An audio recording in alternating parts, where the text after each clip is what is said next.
I'm incredibly grateful for all of you participating in this important, historic effort. When I was 20 years old, and I'm 50 now, when I was 20 years old, I went to Auschwitz. I went there, I went to Birkenau, and it was a life-changing event for me. Because the lesson that I walked away from is that, look, you know, this was a modern society, understood democracy, had exposure to rule of law, and yet in this environment, which we all consider to be a place where such a horrific tragedy could never happen, it happened. It happened to people based on their religious identity and their faith in the millions. And this place, Auschwitz, and the other places like it should always be standing as an example for how bad humanity can get, no matter how modern we think we are. We should never forget this, and we should all visit, because we know that since the tragedy of Auschwitz and the Shoah generally, we have not rid ourselves of mass murder and atrocity.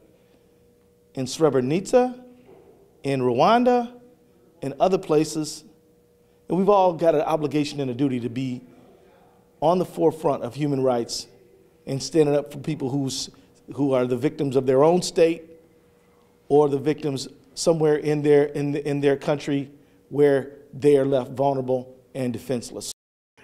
First of all, let me say that the task or the purpose of the Center for Interreligious Understanding, which has been around for almost a little over 20 years, is basically to provide genuine understanding among the major religions of the world. Because in the past, what has happened overwhelmingly is that we've always taken the best elements of our tradition and compared it to the worst elements of the other. And I think the important thing for us to do is to be able to really see the other and understand with what eyes the others see us. It's not enough to just say, I'm going to put myself in the other person's shoes and see what he's experienced or she's suffered and so forth. I want to see how they see me. Now, part of the problem that we face is that, especially when it comes to Muslim relations in the interreligious community, it has been very, very difficult to have individuals actually see Islam in a I would say, PR form, or not a non-media form.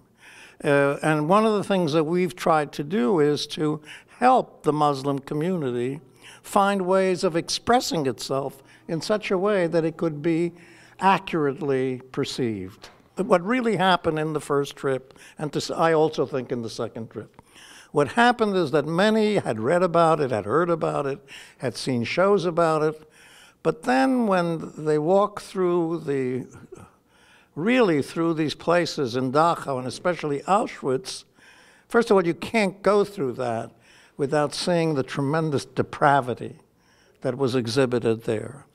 And you can't then say this is something that's an invention. This is a reality. And how do I integrate that reality into my understanding? And so our task is to actually do just that. We want to be able to understand the other. We want to be able to represent the other accurately. And we want all religions to experience reality in such a way that they would come to the conclusions that there is a common vulnerability to all human beings. We all are vulnerable. We all are finite. We all have needs. And these experiences, especially this experience in Auschwitz, really, I think, opened the eyes of many. And it's in this spirit that I would like, I think, to continue and have these people who were there to testify and to say to you really what took place. Last May 2013 brought around a dozen Muslim clerics and leaders, again from Indonesia, Nigeria, India, Jordan, Palestine, Bosnia, Turkey, and I may have even missed one. Two things were very important, we found. First, meeting survivors and righteous among the nations. We arranged for them to meet about 15 survivors and righteous persons who saved Jews. Very powerful. You can't talk to these people without being simply overwhelmed. And you can't even think about Holocaust denial after you've talked to these people. And secondly, we made a very special point to look for occasions both where Muslims saved Jews and where Muslims were murdered by the Nazis. The Imam spoke of Nair Khan, a Sufi princess and daughter of a world-famous Sufi leader who was shot in Dachau because she was helping the British. But there were thousands of Russian Muslim troops in the Caucasus, French North African Muslim troops, Muslim intellectuals from Europe who were anti-fascist, who were murdered by the Nazis. And to be very blunt, this gives people a stake in the game. They're not just like passive looking at other people's pain. And we found that was very powerful as well. Matter of fact, there's a verse in the Holy Quran where God Almighty says, walk onto earth to see what happened to people before you. When I walked the first time in the land where many souls lost their life, you can look to the land and you can feel the cry of children and mothers being separated from their children. You can try to walk into the track of people who are being called to death. And then you see the shoes of people. Every shoe, pair of shoe, represent a human soul.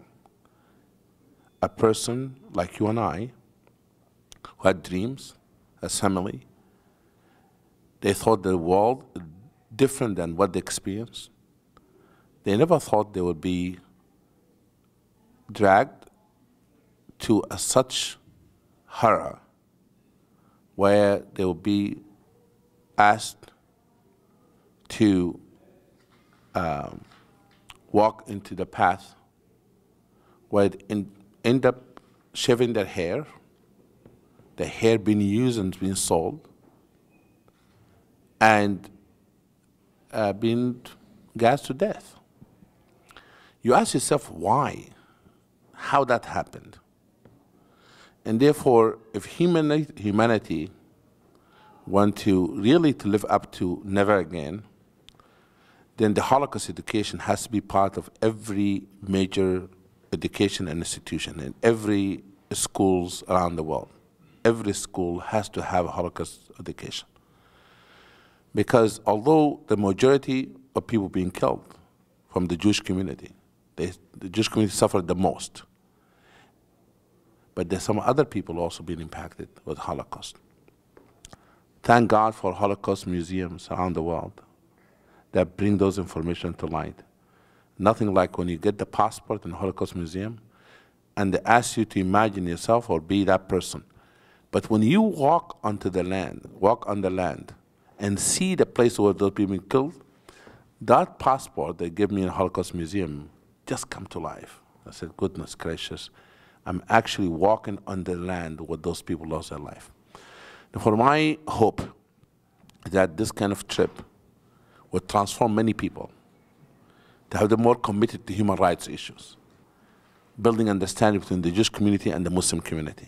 I'm very grateful to the center for this opportunity to have given me. I think my life never became the same from the first trip.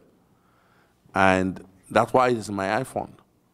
You ask me why I kept it in my phone, because every time I have a conversation with someone, I'll show them the picture in my phone.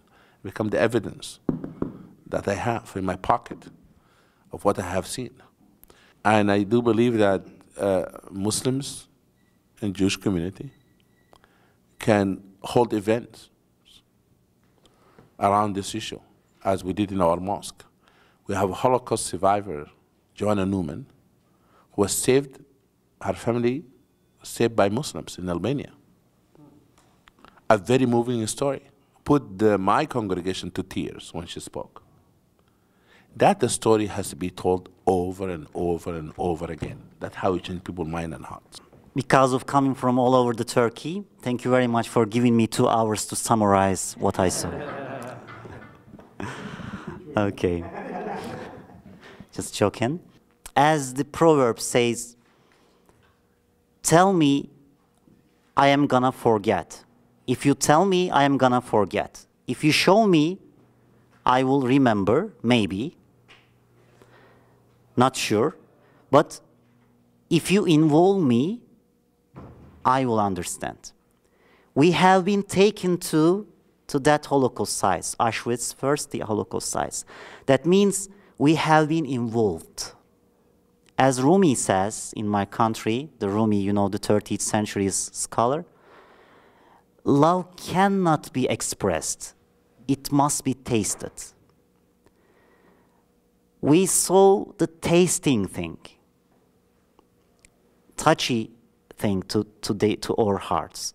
It is not expressed, actually. You have to go and taste. While we were investigating the Holocaust sites with the group, I had lots of questions.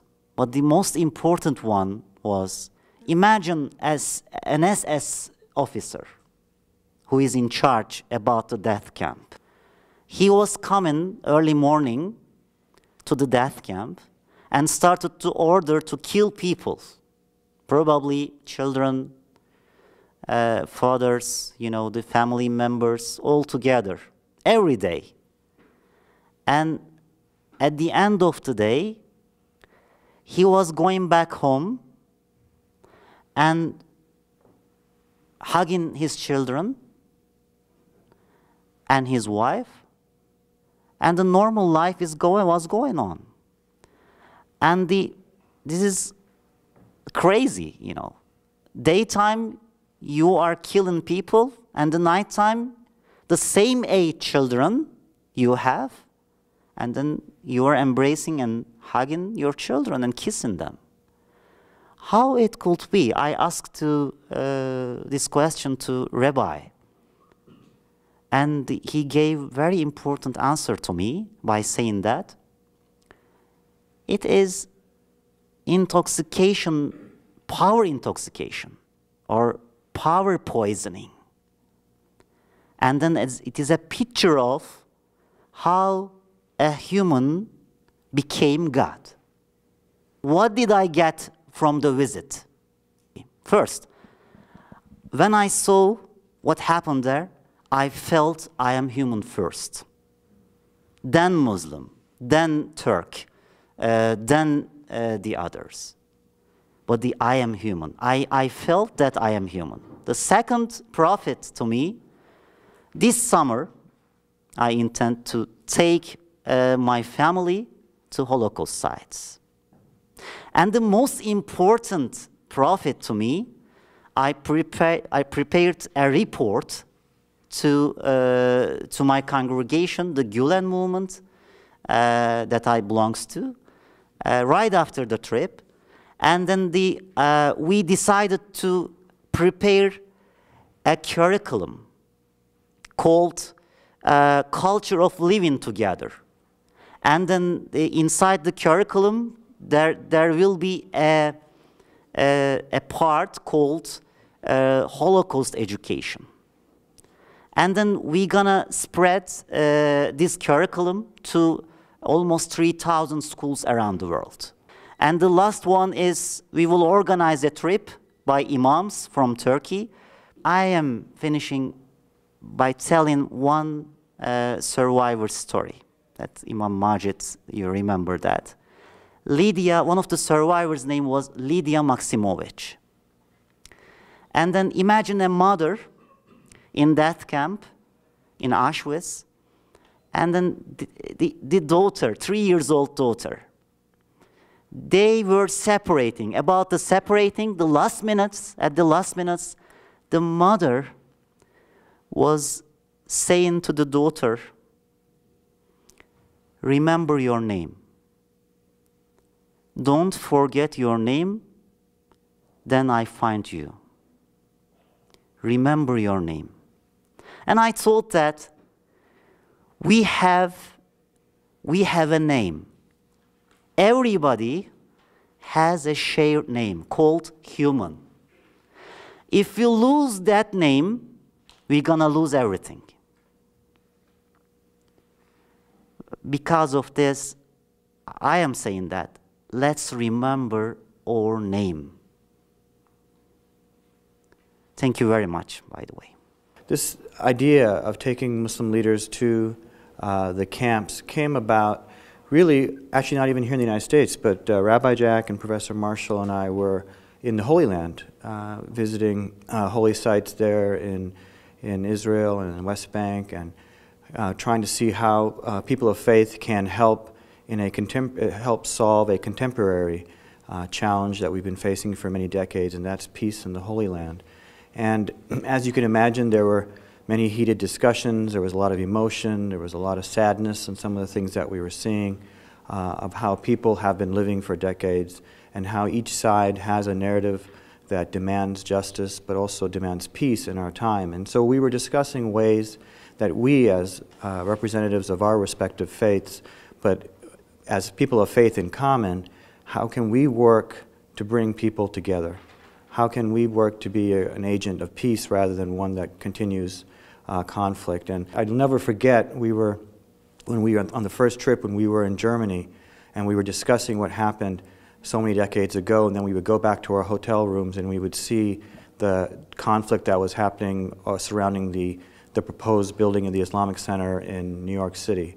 This was right when that issue was beginning to become a national issue, and we saw and heard so many comments about whether, in this case, Muslims have the right to build places of worship here in the United States, and some were questioning that. And so, particularly for people like Rabbi Jack, who lived through these voices in Italy during Mussolini and then in France under the fascists and the Nazis, he said, I've heard these comments before, and unless people take stock of what happened so many years ago and know what they're saying so many years ago and what the meaning of hatred of the other means, this could lead to crime, if not murder. Those days continue to inspire me even now. When I'm talking to other people about Holocaust denial or other issues, when we're dealing with anti-religious sentiment around the world, and even in my own prayers. You know, in the Islamic tradition, Imam Majid will tell you that when you really want to focus in your prayers, sometimes, because it's in the Islamic faith, you have 5 daily prayers. At least the 5 required prayers. And if you really want to focus in those prayers, you think about, what am I doing on this earth? What is my purpose? Where did I come from and where am I going? And so one of the things that we're taught is when you remember death during your prayers, because you know it's your ultimate destination. And one of the ways I found myself doing that was not only thinking about my own mortality, but I find myself sometimes remembering those images that are indelible in my head from that trip, about how an event like this could take place. But in addition to anti-Semitism, there's troubling persecution of religious minorities that's occurring around the world, including in the Muslim world. But it's even more powerful in some cases to have the imams themselves and the indigenous voices themselves telling their congregations that from within their tradition, from within their Islamic tradition, there is a requirement to protect the religious freedom of all people. But I was a bit skeptical about any long-term effects of a trip like this. And what I saw in terms of emotional power kept escalating throughout the trip. I came in and the imams were talking to survivors. And then we had some meals together. And I got to talk to some of the imams, really amazing folks with some amazing backgrounds and stories. And then, of course, it's powerful to walk through Auschwitz-Birkenau.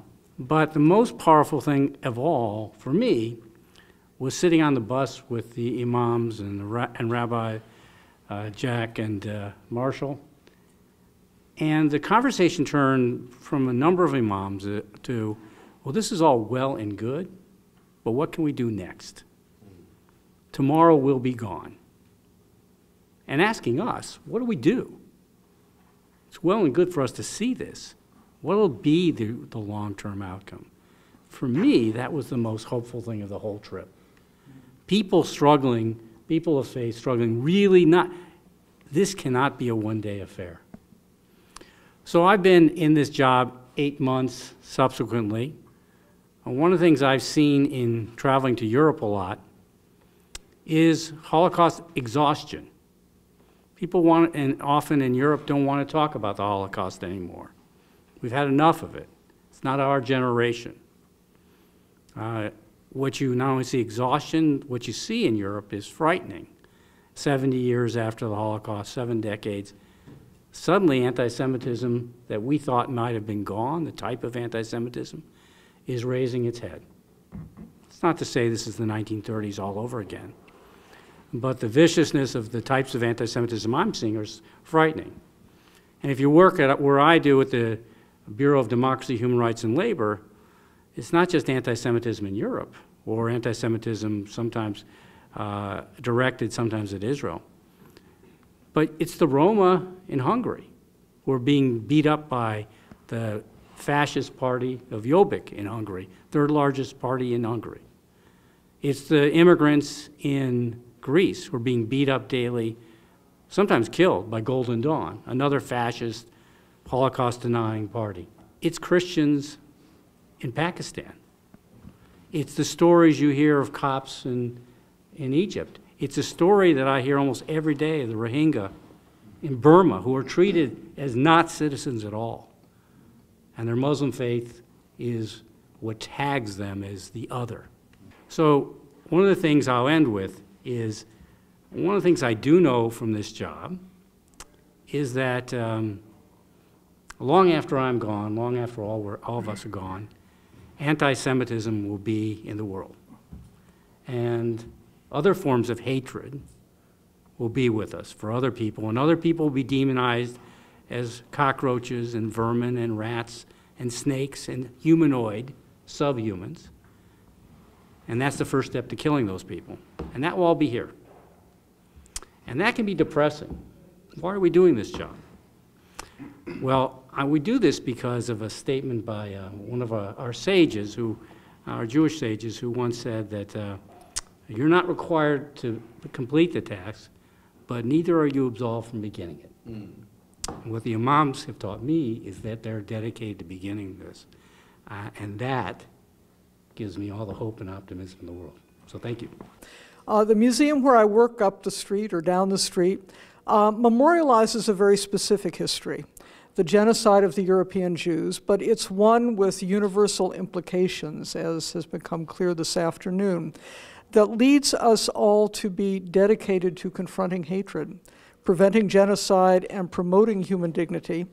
And in this work, I should say at the museum, we have been fortunate to be supported by leaders of all faiths, and I want to especially acknowledge the leadership of you, Imam Majid, since you've been such a leading voice in the fight against Holocaust denial and anti-Semitism. But as Marshall said, we also educate about the Holocaust. And the field of Holocaust education has really changed, I would say, in the past 10 years. In recent years, we've had program participants from countries like Tunisia, Morocco, and Turkey. Our website in 2012 had over 11 million hits, and we have content in 15 languages. Last year, there were over 100,000 website visits from Turkey and almost 18,000 from Egypt. I like to think that's in part because we've developed web resources in these different languages that speak to populations who might not have access to reliable content about the Holocaust in their own language, especially in places where there is an issue of Holocaust denial. But what we really discover, I think, when Muslims, Jews, Christians, and others study and reflect on the Holocaust together, in conversation with one another, as you all have done, is what has been stated here so eloquently this afternoon. That is, the study and remembrance of the Holocaust opens the way for common ground in addressing the ongoing challenges of anti-Semitism, Holocaust denial, contemporary genocide, prejudice, hate speech, incitement in all its forms, and for seeing this history's implications for the challenges that we confront today. I'd like to just quote from the prophet Isaiah, who has, in my opinion, one of the most profound statements and teachings for us, where he says that we should not, under any circumstance, separate ourselves from our own flesh. And of course, the commentaries on that indicate that it's not just your wife who is your flesh, or your children, or your tribe, or your nation, or your religion, but every human being is your flesh. And you cannot separate yourself from humanity.